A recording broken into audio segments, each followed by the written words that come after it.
देखिए हम लोग यहाँ पर बात कर रहे हैं डार्क रिएक्शन के बारे में। Dark reaction light independent reaction होती है जो स्ट्रोमा के अंदर होती है। और डार्क रिएक्शन में होता क्या है कि लाइट रिएक्शन के अंदर हमारे पास मिलती है एटीपी और NADPH2 जो बेसिकली है यहाँ पर reducing power. These are the reducing power. ठीक है, ये रिड्यूसिंग पावर होती है हमारे पास, इनको ही यूज किया जाता है in this reaction. ATP and NADPH2 जो रिड्यूसिंग पावर है is used to sugar synthesis. इनको यूज किया जाता है, use to sugar synthesis. Obvious ही बात है भाई, फोटोसिंथेसिस में क्या होता है, फूड की फॉर्मेशन होती है। ठीक है जी, वो हमारे पास क्या है, कार्बोहाइड्रेट ही होता है, शुगर ही होता है। शुगर मतलब कि यहाँ पर कार्बोहाइड्रेट,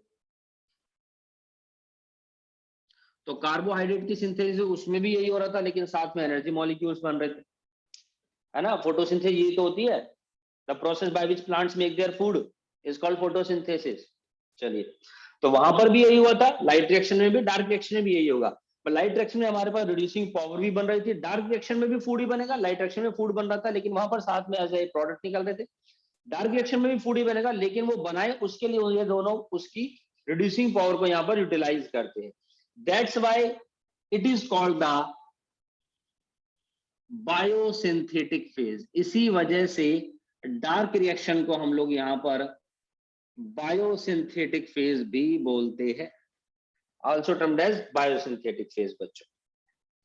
अच्छा, इस रिएक्शन के बारे में एक्सप्लेन करा था, this reaction is explain by Melvin Calvin. ठीक है जी, मेल्विन कैल्विन ने इस रिएक्शन को एक्सप्लेन करा था। इसी वजह से हम लोग यहाँ पर इसको कैल्विन साइकिल के नाम से भी जानते हैं, also termed as Calvin cycle. अब इन्होंने क्या किया, ये देखना चाहते थे बेसिकली कि ये प्रोसेस किस तरीके से हो रही है। ठीक है, यहाँ पर कार्बन जो है उसका फिक्सेशन होता है, उसका पाथ क्या है भाई, कार्बन ही तो फिक्स होकर के अपना हमारे पास यहाँ पर एनर्जी मॉलिक्यूल्स या फूड बनाती है, कार्बोहाइड्रेट बनती है। तो इन्होंने यहाँ पर क्या किया, बेसिकली दे यूज C14। इन्होंने यहाँ पर कार्बन 14 यूज किया। जो कार्बन 14 क्या है, it is the isotope of carbon. Carbon का आइसोटोप है, कार्बन का atomic number 6, atomic mass 12U होता है, लेकिन उसी का एक आइसोटोप है, दैट इज 14U। तो इन्होंने क्या किया, C14 कार्बन 14 यहां पर यूज किया, क्योंकि ये रेडियो एक्टिव होता है एंड इसको ट्रेस करना बहुत आसान होता है। इसका पाथवे उन्होंने ट्रेस किया कि किस तरीके से कार्बन का फिक्सेशन हो रहा है और हमारे पास एनर्जी या आपकी फूड की सिंथेसिस होती है। इस एक्सपेरिमेंट के लिए उन्होंने क्या किया, इस एक्सपेरिमेंट को करने के लिए उन्होंने ग्रीन एल्गी यूज करी बच्चों। उन्होंने ग्रीन एल्गी यूज करी। उस ग्रीन एल्गी को इन्होंने यहां पर क्या किया जी, किल किया और उसको मिथेनॉल के अंदर गर्म किया और उसकी कुछ सेल्स को लिया और देखा। ठीक है जी, now what are the steps and what is the sequence of the dark reaction. तो ये जो CO2 होता है, कार्बन डाइऑक्साइड का जो एसिमिलेशन होता है ड्यूरिंग द फोटोसिंथेसिस, फोटोसिंथेसिस के दौरान भाई CO2 का एसिमिलेशन होगा। CO2 को जो ट्रैप कर रहे हैं, CO2 is the raw material, यही है। जो H2O दूसरा हमारे में रॉ मटेरियल, जिसके साथ मिलकर C6H12O6 फॉर्मेशन होती है हमारे पास। तो हम लोग यहां पर देखते हैं कि जो CO2 का एसिमिलेशन हो रहा है वो दो पाथवे पे होता है। CO2 assimilation during photosynthesis is of two main type.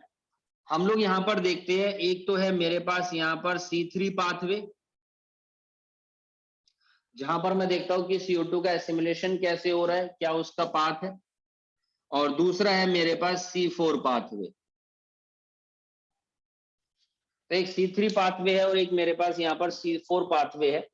C3 pathway is follow bye the plants. कुछ प्लांट्स ऐसे हैं जिनके अंदर C3 पाथवे फॉलो होता है CO2 के फिक्सेशन के लिए।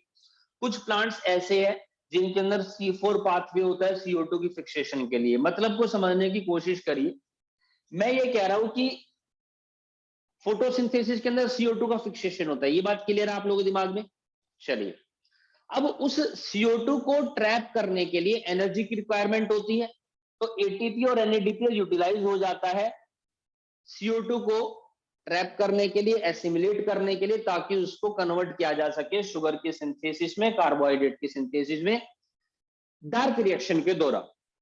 अब हमने क्या देखा कि कुछ कुछ प्लांट्स होते हैं जो CO2 को लेते हैं, इसको फिक्स करेंगे, ठीक है जी।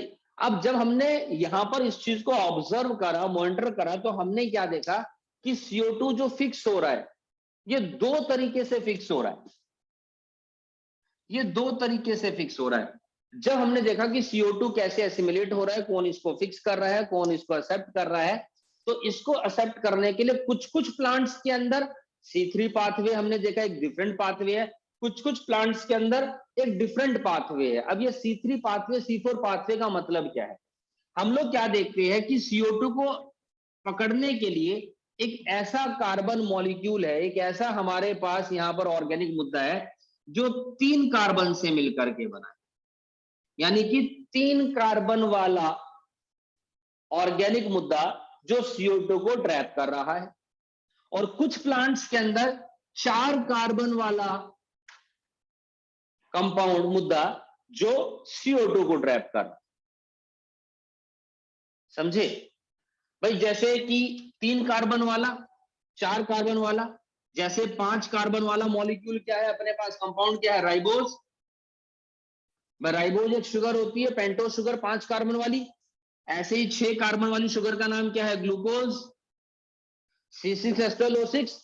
तो 6 कार्बन वाला मॉलिक्यूल है, 5 कार्बन वाला मॉलिक्यूल है, ऐसे मेरे पास 3 कार्बन वाला मॉलिक्यूल है जो CO2 को ट्रैप करेगा किसी प्लांट्स के अंदर। किसी प्लांट से हमने देखा CO2 को फिक्स करने के लिए हमारे पास 4 कार्बन वाला मॉलिक्यूल है जो CO2 को यहाँ पर डिराइव कर रहा है। तो किसी किसी प्लांट्स के अंदर हमने देखा कि 3 कार्बन वाला कंपाउंड है जो CO2 को फिक्स कर रहा है, तो वो हमारी C3 साइकिल कहलाती है। और उस पाथवे को जिस पर CO2 फिक्स हो रहा है उसको C3 पाथवे बोला। और किसी किसी प्लांट्स के अंदर 4 कार्बन वाला कंपाउंड होता है जो CO2 को ट्रैप कर रहा है और उसको फिक्स कर रहा है, और देन उसके बाद शुगर की सिंथेसिस हो रही है। तो जिस पाथ पर वो फिक्स हो रहा है वो C4 पाथवे कहलाया, और वो हमारे पास C4 साइकिल कहलाई।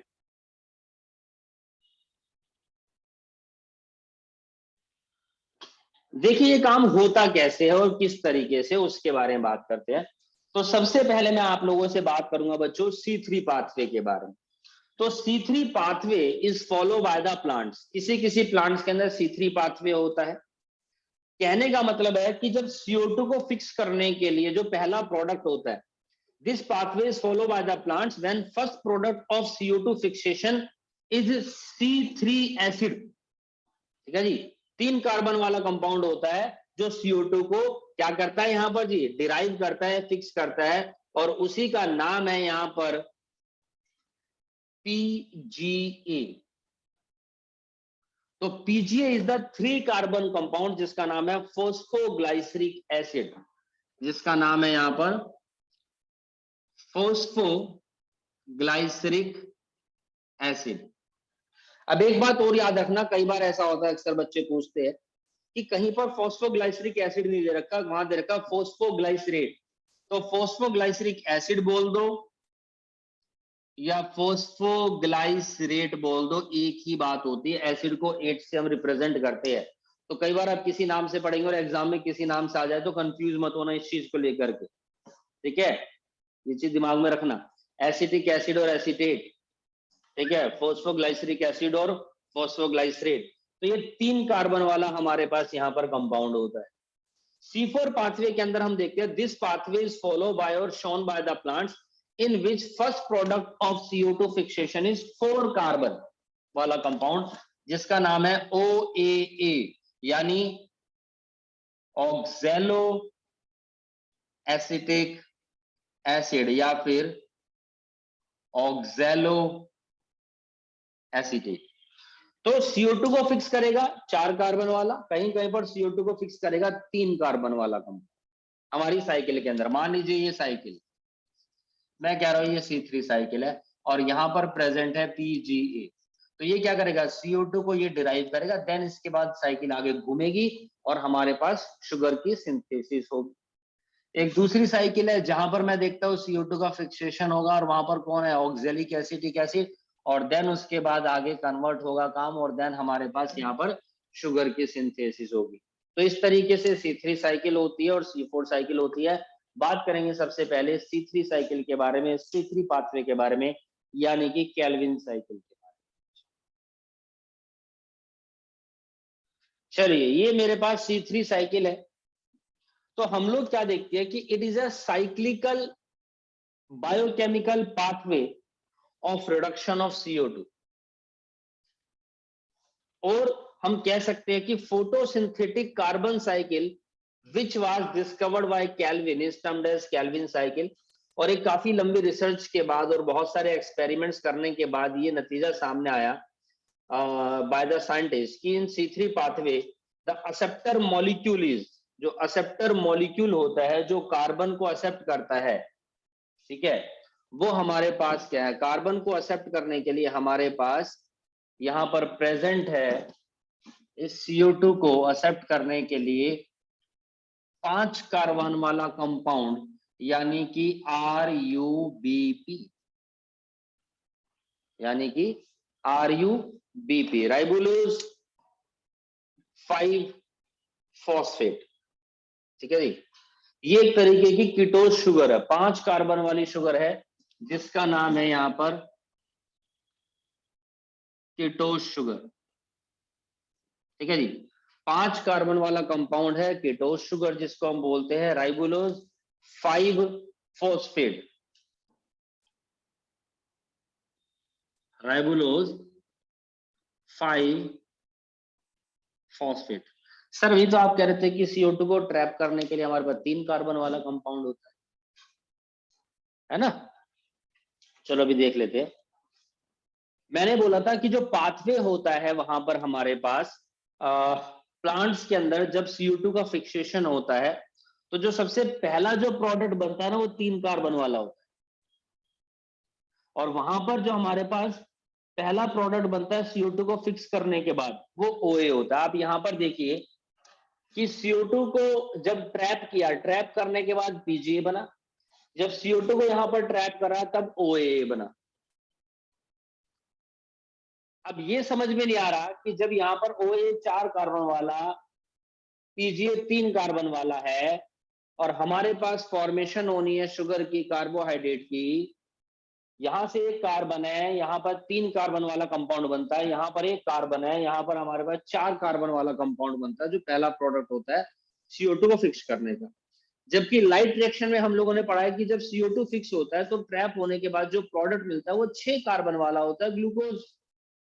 यही तो होता है, 6 कार्बन वाला होता है हमारे पास। यहाँ पर क्या होता है जी, ग्लूकोज होता है, C6H12O6, ठीक। यहां पर हम लोग क्या देखते हैं, जब CO2 आता है सबसे पहले केल्विन साइकिल के बाद, तो केल्विन साइकिल के अंदर 3 मेजर स्टेप है। सबसे पहले कार्बोक्सिलेशन, जो फर्स्ट स्टेप है मेरे पास वो क्या है, कार्बोक्सिलेशन, यानी कि जहां पर क्या होगा, रिएक्शन को लिख देता हूं, CO2 plus RUBP plus H2O तो है ही हमारे पास, तो एक कार्बन ये रहा, और RUBP के अंदर टोटल 5 कार्बन है, ठीक है जी। यही तो मतलब है यहां पर। तो सबसे पहला स्टेप होता है यहां पर कार्बोक्सिलेशन, और ये सारा काम होता है रुबिस्को एंजाइम की प्रेजेंस में। यहां पर ये सारा काम होगा in the presence of rubisco enzyme, और साथ में मैग्नीशियम आयन तो है ही यहाँ पर। रुबिस्को इज एन एंजाइम जिसका नाम है राइबोलेज बाइफॉस्फेट कार्बोक्सिलेज ऑक्सीजनेज, ठीक है, राइबोलेज बाइफॉस्फेट कार्बोक्सिलेज ऑक्सीजनेज, ये हमारे पास होता है। तो कार्बोक्सिलेशन के अंदर क्या होगा, कार्बन डाइऑक्साइड यानी कि CO2 का फिक्सेशन होगा, ये कंबाइन होगा 5 कार्बन वाले कंपाउंड के साथ, RUBP के साथ, जहां पर मेरे पास H2O भी साथ में मिला, और रुबिस्को इस प्रोसेस को कंटिन्यू करता है, और फॉर्मेशन होती है सबसे पहले प्रोडक्ट की, और हमारे पास यहाँ पर फॉर्मेशन हो गई PGA, यानी कि 3 कार्बन वाला मॉलिक्यूल बनता है। जो पहला प्रोडक्ट बनता है वो PGA बनता है CO2 को फिक्स करने के बाद। सर इसके अंदर तो 3 कार्बन होते हैं, जबकि यहाँ पर ये 5 कार्बन इसी के और एक कार्बन हमने फिक्स किया है, तो मैं देखता हूं कि पीजीए के 2 मॉलिक्यूल मिलते हैं, यानी 3-3 कार्बन वाले 2 मॉलिक्यूल होते हैं। तो formation of PGA phosphoglyceric acid, मैंने बताया था C3 पाथवे में this pathway is follow bye the plants when first product of CO2 fixation is C3 acid यानी कि पीजीए, यानी कि ट्रैप करने के लिए हमारे पास पीजीए मतलब कि ट्रैप करने के बाद C3 वाला कंपाउंड मिलता है C3 साइकिल में, और वहां पर हमारे पास 4 कार्बन वाला कंपाउंड बनता है क्या? ये भी शुगर ही है। मैंने क्या बोला, फॉर्मेशन होती है शुगर की, सिंथेसिस होती है, यही तो होता है। लेकिन अभी प्रोसेस अभी बाकी है, अभी तो पीजीए मिला है जो पहला प्रोडक्ट है, अभी शुगर नहीं बनी है, अभी कार्बोहाइड्रेट पूरा बना नहीं, अभी प्रोसेस का सिर्फ फर्स्ट स्टेप हुआ, यानी कार्बोक्सिलेशन। कार्बोक्सिलेशन मतलब कि addition of CO2, carbon dioxide लिया, 5 कार्बन वाले राइबोलोज बाइफॉस्फेट में H2O के साथ, रुबिस्को की प्रेजेंस में मैग्नीशियम आयन वहां पर अवेलेबल है, फॉर्मेशन हो गई पीजीए फॉस्फोग्लाइसरिक एसिड की, and this reaction is catalysed by the enzyme RUBP carboxylase, जिसको रुबिस्को हम लोग यहाँ पर बोलते हैं। ठीक है जी, ये फर्स्ट स्टेप हुआ है हमारे पास। तो इसको मैं दिखाता हूं आप लोगों को करके, आप लोगों को थोड़ा सा और अच्छे से बेटर समझ में आएगा यहाँ पर। तो ये लो जी, सबसे पहले मैं कह रहा हूं कि मेरे पास यहाँ पर प्रेजेंट है RUBP, ये रहा। कितने कार्बन है इसके अंदर? 5 कार्बन है, ठीक है, 5 कार्बन है, और ये यहां से इसने ले लिया क्या जी, CO2 ले लिया। CO2 के अंदर 1 कार्बन है, RUBP के अंदर 5 कार्बन है, फॉर्मेशन होती है मेरे पास PGA, है ना, जिसको हम 3PGA भी बोल सकते हैं, 3-फॉस्फोग्लाइसरिक एसिड या 3-फॉस्फोग्लाइसरेट। और मेरे पास यहां पर इसके कितने मॉलिक्यूल की फॉर्मेशन हो गई? 2 मॉलिक्यूल की फॉर्मेशन हो गई। तो ये मेरे पास इस साइकिल का सबसे पहला स्टेप हो गया, दिस इज द कार्बोक्सिलेशन। अब मेरे पास यहां पर दूसरा स्टेप होगा जी, ठीक है, अब मेरे पास यहां पर क्या होगा जी, सेकंड स्टेप होगा। और मैंने बताया सेकंड स्टेप में क्या हो रहा है, रिडक्शन इसका, पीजीए का। सेकंड स्टेप में पीजीए का रिडक्शन होगा, और यही जो पीजीए है ये टूटेगा कैसे, किस तरीके से? हम ये भी कह सकते हैं रिडक्शन का मतलब कि इसके अंदर रीअरेंजमेंट होता है बेसिकली। तो जो मेरे पास पीजीए है, 3-फॉस्फोग्लाइसरिक एसिड, वो कन्वर्ट हो जाता है G3P के अंदर। ये क्या है? It is also a triose phosphate, it is a triose phosphate. हमारे पास 3 कार्बन वाला ही मुद्दा है यहां पर भी, G3P, ठीक है। ये रिड्यूस हो गया है, जो फॉस्फोग्लाइसरिक एसिड है वो ट्रायोज फॉस्फेट में टूट गया है, रीअरेंजमेंट हो गया इसके मॉलिक्यूल्स का, पोजीशन आगे पीछे हो गई है। जैसे आप लोगों ने पढ़ा होगा केमिकल फार्मूला सेम है बट मॉलिक्यूलर स्ट्रक्चर डिफरेंट है। तो मेरे पास इसके भी 2 ही मॉलिक्यूल है जी, G3P के। अभी 3PGA था, 3-फॉस्फोग्लाइसरिक एसिड, पोजीशन बता रखी है फंक्शनल ग्रुप की। अब ये G3P हो गया, कोई दिक्कत नहीं। तो यहां से यहां तक हम लोग क्या देखते हैं, ये रिडक्शन हुआ है इसका। और जब ये रिडक्शन हुआ है इसका, तो हम देखते हैं कि उसी समय रिडक्शन करने के लिए ही यहां पर अवेलेबल है कौन जी, ATP। यहां पर अवेलेबल कौन है, NADPH। ये यहां पर अवेलेबल है, तब ये रिडक्शन पॉसिबल है बच्चों, ATP और NADPH। क्या हुआ है इसके अंदर, during using energy from the products of light reaction, light reaction के एनर्जी प्रोडक्ट्स को यूज किया जाता है, जो क्या है मेरे पास, ATP और NADPH या NADPH2। तो a pair of 3PGA converted into G3P यानी कि ट्राइल फॉस्फेट में through a series of reactions, कुछ रिएक्शंस होती है जिनके कारण इसमें कन्वर्ट हो जाता है इनटू 2 मॉलिक्यूल्स ऑफ G3P, जो ट्राइल फॉस्फेट है जिसका नाम है G3P का ग्लाइसरैल्डिहाइड 3 फॉस्फेट। इसका नाम क्या है, ग्लाइसरैल्डिहाइड 3 फॉस्फेट, जो 3 कार्बन वाली शुगर है तो ट्राइल फॉस्फेट बोल दिया हमारे पास।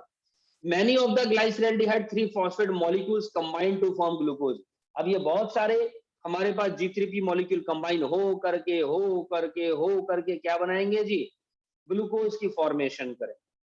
For a new glucose molecule the cycle has to turn many times, cycle को कई बार टर्न होना पड़ेगा, because each turn only add one carbon atom. एक साइकिल हुई, G3P बना हमारे पास, तो यहां पर एक कार्बन फिक्सेशन हुआ है, तो इस साइकिल को हम लोग क्या देखते हैं, कई बार टर्न होना पड़ेगा, ठीक है जी, क्योंकि हर टर्न के अंदर हम देखते हैं सिर्फ एक कार्बन मॉलिक्यूल्स की फॉर्मेशन होती है। अब अगर मान लीजिए ट्राइल फॉस्फेट बना है ना, G3P बन गया, तो एक ट्राइल फॉस्फेट, फिर दूसरा ट्राइल फॉस्फेट, ठीक है, फिर तीसरा, चौथा, पांचवा, छठा, तब जाकर के मेरे पास 6 कार्बन डाइऑक्साइड की फिक्सेशन होगी, तब जाकर के मेरे पास शुगर बनेगा, कार्बोहाइड्रेट बनेगा। लेकिन इसी रिएक्शन को आगे कंटिन्यू करने के लिए मैं देखता हूं कि फर्दर मेरे पास नेक्स्ट स्टेप जो होता है वो है regeneration. There is a regeneration, यहां पर रीजनरेशन भी होता है। रीजनरेशन के अंदर क्या होगा कि मेरा एटीपी टूटेगा, और जब वो टूटेगा तो वो टूटेगा एडीपी में, यानी कि adenosine diphosphate plus IP inorganic phosphate के अंदर। यानी जब बड़ा मॉलिक्यूल छोटे में टूटेगा तो एनर्जी रिलीज होगी, और जब वो एनर्जी रिलीज होगी तो दोबारा से मेरे पास यहां पर क्या होगा, ध्यान से देखना, ट्राइल फॉस्फेट है मेरे पास, 3 कार्बन वाला मॉलिक्यूल है, जिसके 2 मॉलिक्यूल है, जिसमें से हम देखते हैं ये यूटिलाइज होता है, हर एक टर्न के अंदर CO2 को यूज करेगा, यानी एक एक CO2 को यूज करता रहेगा।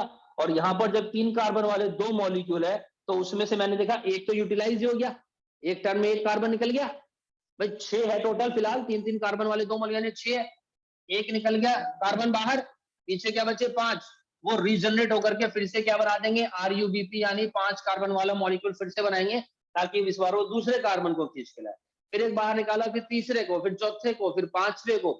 इस तरीके से हमारे पास ये साइकिल चलती है। This is called the C3 cycle, जिसमें पहला स्टेप कार्बोक्सिलेशन, दूसरा हो गया रिडक्शन, और तीसरा हो गया है रीजनरेशन।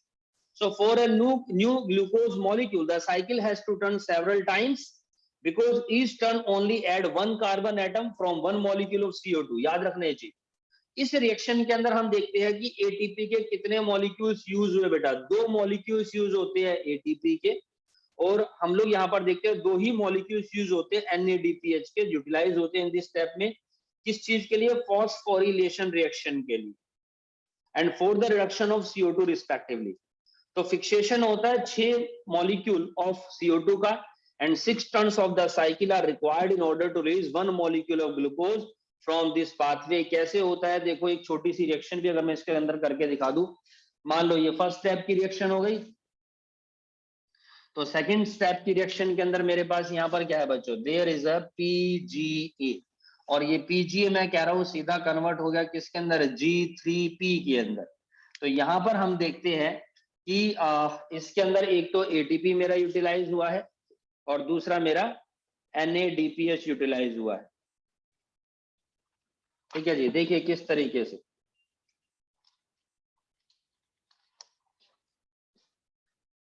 ATP जो टूट गया ADP प्लस IP में, दूसरी तरफ NADPH जो कन्वर्ट हो गया NADP, और उस समय जब ये एनर्जी रिलीज हुई, ठीक है, तो PG हमारा कन्वर्ट हुआ है भैया यहाँ पर। सबसे पहले देखो सेकंड स्टेप जो है मेरे पास रिडक्शन, रिडक्शन में तो यही हुआ, this is the for reduction, ये रिडक्शन के लिए हमारे पास। अगर मैं तीसरे स्टेप की बारे में बात करता हूँ रीजनरेशन, तो उसमें क्या हुआ, for the continuous and uninterrupted functioning of the Calvin cycle there must be a regular supply of ATP। यहाँ पर ATP की सप्लाई, NADPH की सप्लाई रेगुलर होनी चाहिए हमारे पास, ये बात मान के चलिए, and also sufficient amount of RUBP is also required। Regeneration steps required 1 ATP for phosphorylation to form RUBP, ठीक है जी। तो किस तरीके से पूरी रिएक्शन होती है यहाँ पर, उसके रिस्पेक्ट्स में मैं एक रिएक्शन लिखवा रहा हूँ आप लोगों को। जैसा कि मैंने बोला 6 टर्न्स होते हैं केल्विन साइकिल के अंदर, ठीक है जी। तो जब एक टर्न में कितने मॉलिक्यूल यूज हुए, 6 टर्न्स के अंदर कितने मॉलिक्यूल यूज होंगे, उसके हिसाब से रिएक्शन लिखवाता हूँ।